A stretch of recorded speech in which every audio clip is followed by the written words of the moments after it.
No, it doesn't. I'd rather stay in a morgue. Come on. Oh, dear me. I'm so sorry. The brand new 2021 MG ZS 1 litre manual. This should be the best MG ZS petrol of all. But is it? Should you care? Why? Let's find out, shall we? MG, let's go.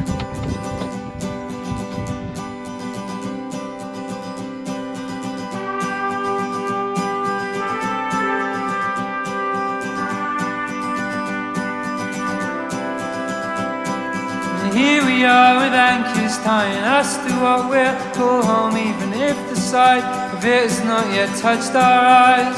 But here we are and we're together, even if we are apart. And we're together when we're together. Something big is happening among us. It's not as if we don't have to deal with our shortcomings. Welcome to another episode of Tweed Jacket Reviews. Today we are back at Summit Garage in Dudley, where we're testing this brand new 2021 MG ZS 1 litre TGI Exclusive Manual. This is actually the car that I think MG really should have made the ZS from launch. With me today is Mr. Franks, who is the Tweed Jacket Reviews co-founder. And he'll be doing all the fancy sort of videography. I just drive and I talk a load of what might be considered nonsense sometimes. That's all I do. So before we get into detail about this brand new version of the MG ZS, please take a moment to subscribe to the channel if you haven't already done so. Like this video and leave a comment below. It really does help us out in terms of ranking on YouTube and helps to spread the love of tweed jackets all over the internet. So the SUV version of the MG ZS, obviously there was the version that was sold as a version of Road 45 from 2001 to 2005. The SUV version came out in 2017, and we've documented all the versions of the ZS so far on this channel. And actually on Tweed Jacket Reviews we've done the ZS EV, which is fantastic, the pre-facelift ZS 1.5 manual, the post-facelift ZS 1.5 manual, the pre-facelift ZS 1 litre automatic, and the post-facelift ZS 1 litre automatic, which is the last one actually that we did on the channel. It's a very spacious car, it's very easy to get in and out of, and we'll look at all that sort of practical stuff a bit later. But how does this brand new 6-speed manual with the 1 litre TGI engine actually drive? It's the car really that's, you know, we've been waiting for so long. The automatic is a very good car, and it's always been the one that I've recommended out of all the versions of the MG ZS petrols. Obviously the EV is quite a different prospect really. This car is different in a couple of crucial ways from that automatic version we drove back in December. First of all, it's got this panoramic roof that you can see behind me. It's the only ZS to have a panoramic roof. It's only available in the highest trim, exclusive, which is why this car retails for about £20,000 with this tri-coat metallic paint on it. And also, it's got a normal handbrake. It's got a normal handbrake, viewers. I can't tell you how excited I am when so many manufacturers are taking these away. And then when you drive a manual car, really what you want is a normal handbrake, and this car has one. I can't tell you, viewers, just how excited that I was to come over to Dudley and film this car.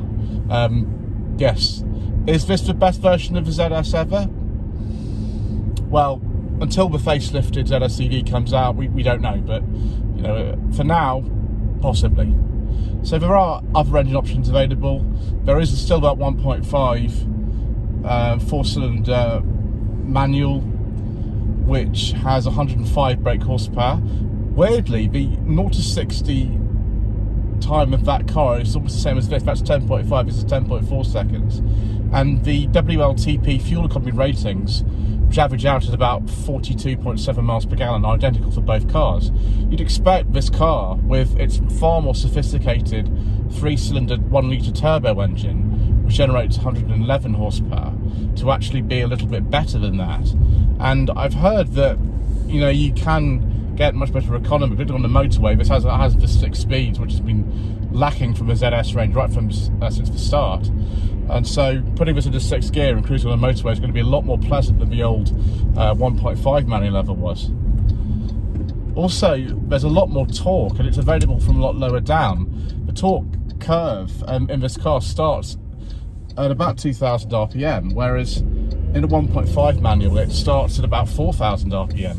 And it's also got about 20 Newton meters more torque, so it does actually feel a little bit more punchy. The gearbox in this car is taken out of the MGHS manual, which is a car we've also covered on Tweed Jacket reviews before, and it feels really nice to use. The throw is a little bit longer than I was expecting, but the lever is quite short. And we still have these very pleasant characteristics of this car, which is a nice soft ride, easy steering. I have it in dynamic mode. There are 3 modes for steering, but I always drive this car in dynamic mode. Whatever happens, I put it in dynamic mode, because the other 2 modes, which are urban and normal, are just far too light for somebody like me. Maybe I'm a bit picky in that way, but yeah, I mean, that's just the way that I am. I mean, I drive a Road 45 V6, so what can you say?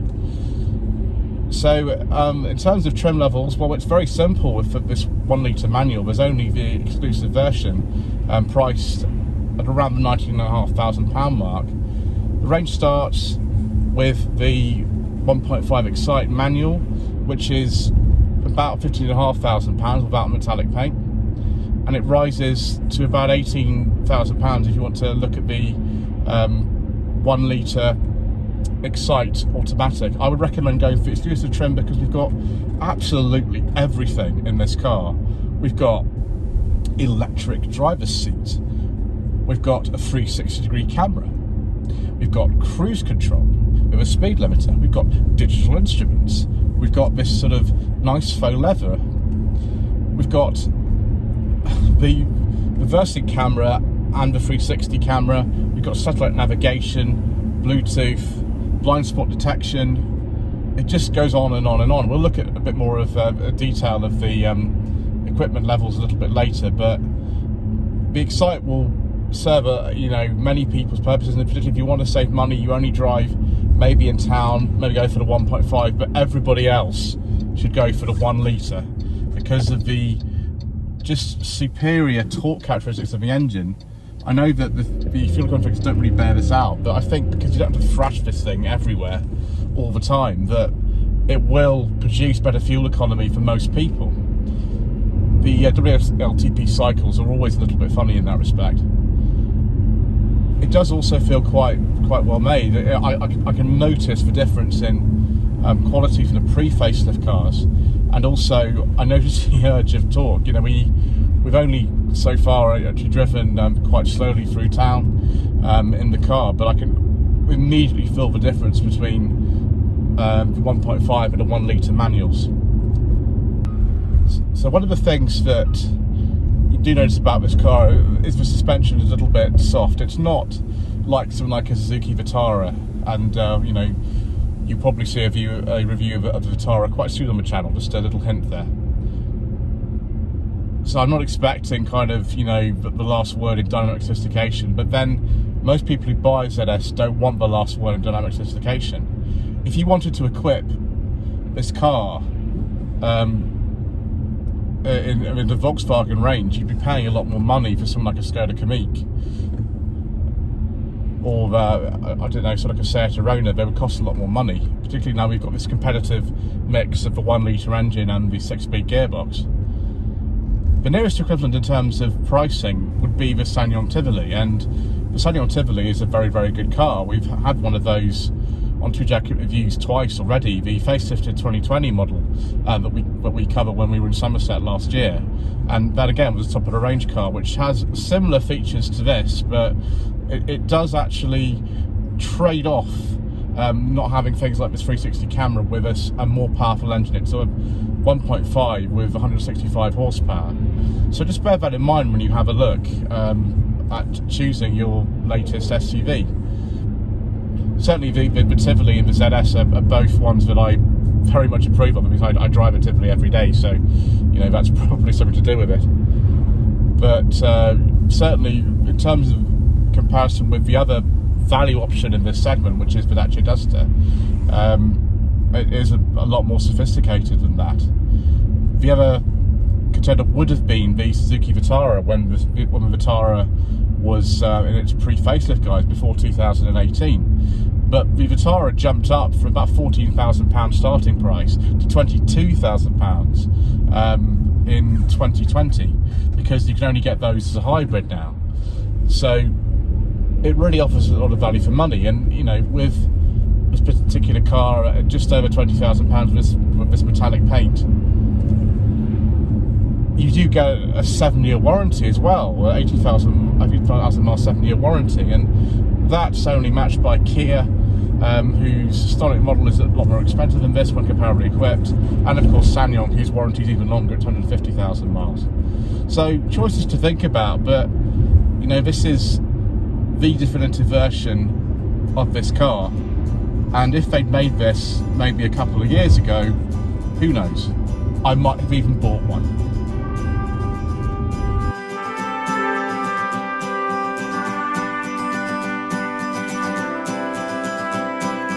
Here we are with anchors tying us to what we'll call home, even if the sight of it has not yet touched our eyes. And here we are and we're together, even if we are apart, and we're together when we're together. As I expected, this car drives better than any other petrol ZS. I'm really beginning to like it, and like it quite a lot. Anyway, let's take a look at this car's more practical side now, and have a look in the boot.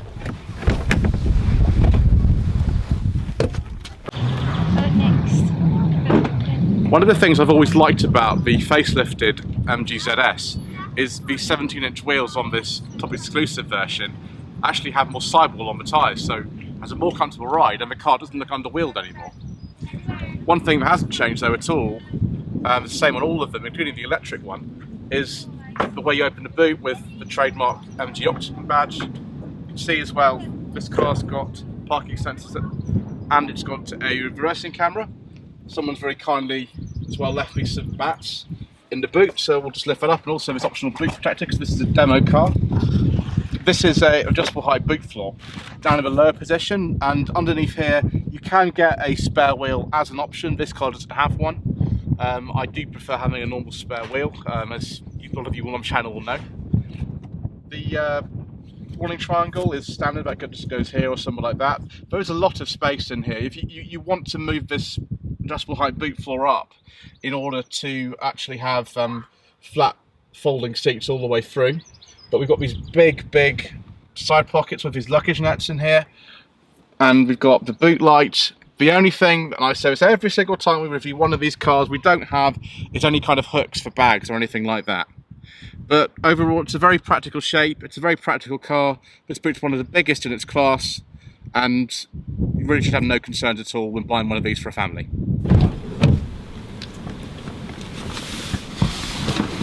Another major plus point for any MG ZS, or the SUV shape anyway, is the amount of space in the back. Particularly with this panoramic roof on this 1 litre manual version, there's a lot of light in here. The windows actually aren't tinted for some reason, which does give it a more airy feel, but you might want to actually tint these windows for really sunny days. So if I just move so like this, you can see that the headroom I've got is even very good with a panoramic roof. Legroom is very good, even though this is my driving position. I'm 5'11" and I like to sit quite far back. One thing I would say is that we don't have any soft touch materials on these rear door cards, but that's the case for a lot of cars like this. Even more expensive cars can have hard touch rear door cards. We do have soft touch materials down here though, this kind of sort of fake carbon fibre effect thing. I'm not exactly sure what that is, so I won't say, but it does look okay. We've got sort of artificial leather here. All ZS models come with electric rear windows. I'll just open the door slightly so you can see the fact we've got this big door bin here for putting all kinds of things in, which is really practical too. Some cars in this class don't actually come with dual map pockets, whereas this actually does. There are twin map pockets on the back, unlike this sort of really weird bungee things you get on a SsangYong Tivoli. In the centre here we have a armrest for the front two occupants, and 2 rear USB ports, which is brilliant, and they're not USB-C. I hate USB-C ports in the car. One thing that's missing though here, and this is the case again in all ZS models, is no rear armrest at all. Just you can't get one. Neither can you get a light, which should be about here. Some owners have actually retrofitted lights for the cars, but you don't get one as standard, which I think is a little bit of a shame. We'll see a cutaway in a second of folding the rear seats. Now that's best done with the boot floor in its up position, and you'll notice as well there's nowhere actually to put the belt buckle. When you fold the seats, it just kind of hangs there, which is a bit silly. Overall though, it's a very spacious, practical and comfortable car in the back. For those of you who are familiar with a lot of the MG reviews I've done on the channel, I'm afraid the bongs are back. And yes, they are just as annoying as ever. Never mind. Let's just turn the car on. We have this enormous 10.1 inch display in this car. I'll just turn that off because I don't want any copyright infringement on this channel. So if we have a look at first at navigation, that will take a little while to load because they always do in these cars. It's probably the next sort of 10 seconds or so. I don't know why it's like that, but just so you can see what it looks like. You'll see we're over at Himley Hall if that comes on. I've even got sort of my phone connected on Bluetooth as well, which works really well in this car. So there we go, there we are at Himley Hall. We want to go back from this. We just press this button here, which is the home screen, which will get us back to music here, and we can go into the heater controls. Now there are separate heater controls in this car, which are these little piano keys down at the bottom, which is a real blessing because I don't like cars that have all the controls for the heating, ventilation integrated into the touchscreen. You can operate things here, so you've got heated seats, for example, which you can do, or we can adjust the fan speed. The car's actually not on at the moment, which is why it probably isn't. So if we just switch the car on, you see all the controls come to life, and we've got just the position of the ventilation.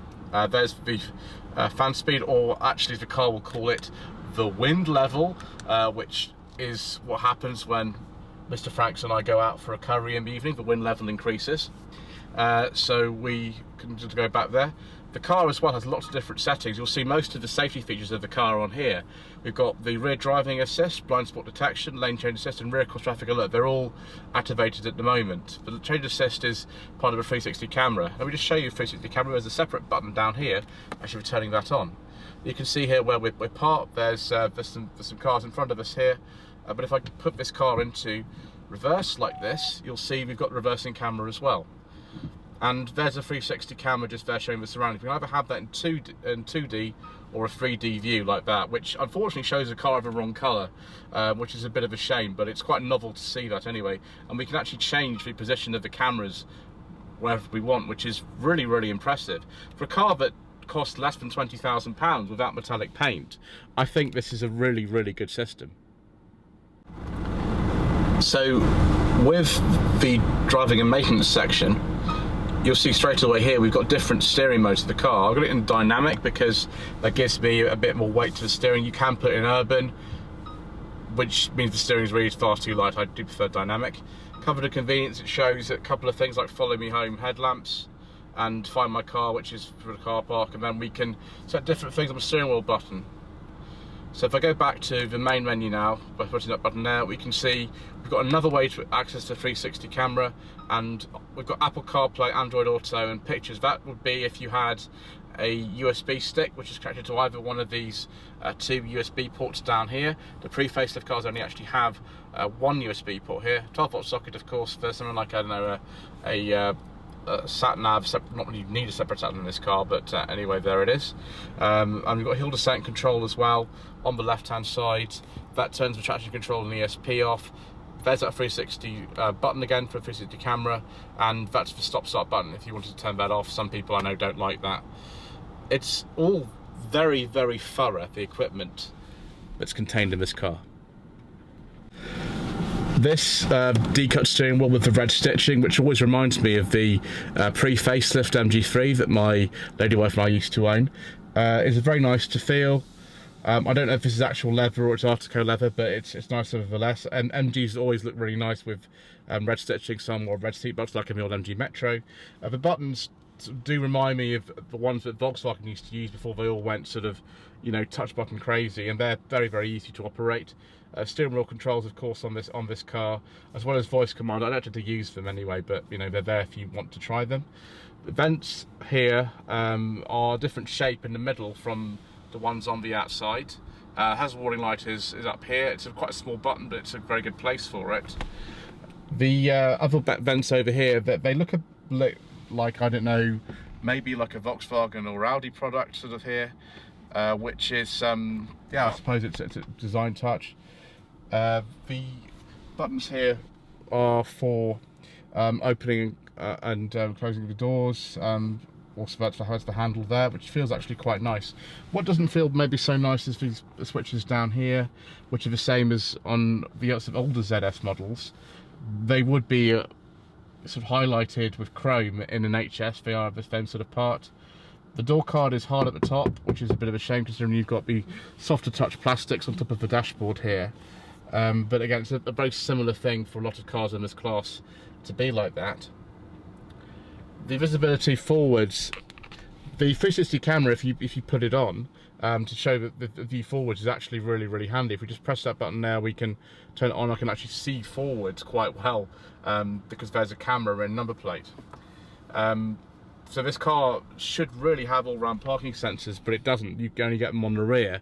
So you're going to be using that 360 degree camera quite a lot if you are manoeuvring in tight car parks, but that's fine if you've got it on this exclusive trim, which we have. Now let's see if my secret mission documents actually fit in the glove box. They don't tend to, but we have got some new documents here from the last time we tried. Mr. Franks, it's a miracle. They fit in the glove box. Excellent. On the right hand side of the steering wheel there is this electric mirror switch, which is again a common MG part these days, and also just below that there are the releases for the bonnet and the fuel filler flap. Unfortunately they're right next to each other and they're exactly the same size, which I think is a bit of an ergonomic nightmare when you try to fill the car up and you accidentally open the bonnet, which is what I've done on a previous occasion. To sum up then, what do I think of the brand new MG ZS 1 litre manual? Well, with this 6-speed gearbox and all the other features in this facelifted car, this is the car that the MG ZS always should have been since 2017.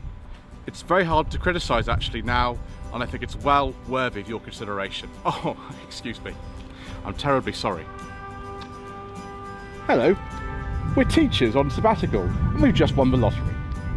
Thank you for watching this episode of Tweed Jacket Reviews. My name is Joseph Lloyd and I find cars for people on a professional basis. To find out more, please visit my website or my Facebook page. Links are in the description below. Thank you.